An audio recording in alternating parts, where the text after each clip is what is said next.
Hello, Coconut Creek family. I'm Yvonne Lopez, and I'm here with our police chief, Butch Arenal, and we're here today to talk about accreditation. So the police department is actually going through an accreditation process. Can you please tell us what the process is? Yes, we have been in this process for a little over 2 years. In accreditation circles, there's a 2-year self-assessment phase. During that 2 years, the manual's rewritten. We come into compliance with 271 Florida law enforcement standards that are set by professionals throughout the state. And we have already gone through what is called a mock assessment, which was a dry run where we bring these assessors in on our own outside, and we do a complete dry run of the on-site assessment process. Well, tonight the real assessors arrive, and for the next 3 days we will be reviewed by some of the top people in the state, ensuring that we comply with all 271 standards. And can you give us just a sampling of what some of the standards may be? Sure. Many of the standards relate to what we call life, health, and safety standards. So they could be biohazard kits.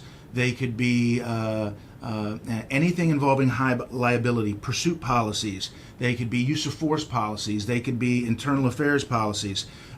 They are racial bias, racial profiling, to show that we do not engage in those activities. And you're not allowed to just say you don't. Right. You have to prove it. Okay. And they will spend 3 days here going through every one of our operational components, interviewing people, looking at the files, the proof files we built, and going through what we call a static display, where they can come through and look at all of our setup vehicles and specialty vehicles and assignments. And it's a rigorous inspection. And why is it important to have this designation? Well, I always ask people this. It's a voluntary process. Only about 35% of law enforcement agencies have it. And it is voluntary. Throughout the country?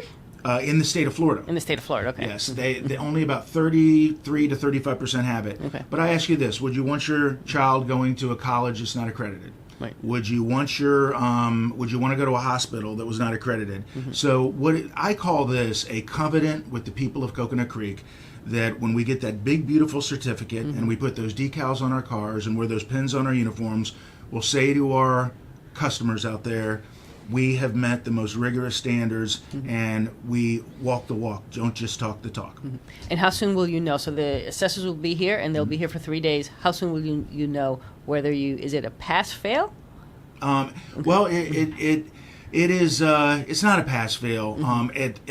At the end of the day, Thursday, we will be told by our team leader whether we will be recommended for accreditation. Okay. Then in October, there will be the Accreditation Commission review, which we will be traveling there to go before the commission. There is where? In Clearwater. Okay. And we will have to answer any remaining questions. It'll go to a panel review. So what our goal is after this 3-day assessment is for these assessors to say, great job, we intend on recommending you for full accreditation. But it's not official until we get before the commission and a vote is taken. That sounds like an amazing process, but I have no doubt that this police department is going to do very, very well.